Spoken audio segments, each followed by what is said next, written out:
Hi, good morning, good afternoon.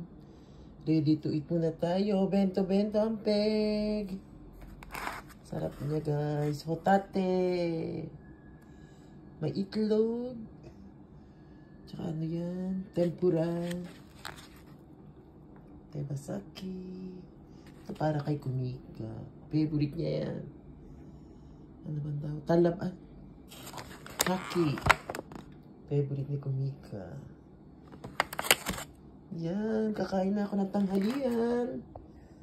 Kain tayo guys. Sarap. Tebasaki. Sarap niya hotate oh. Diba? Itadakimasu. Kain po tayo. Mura lang siya, 599. Kain po tayo guys. Thank you for watching. Bye!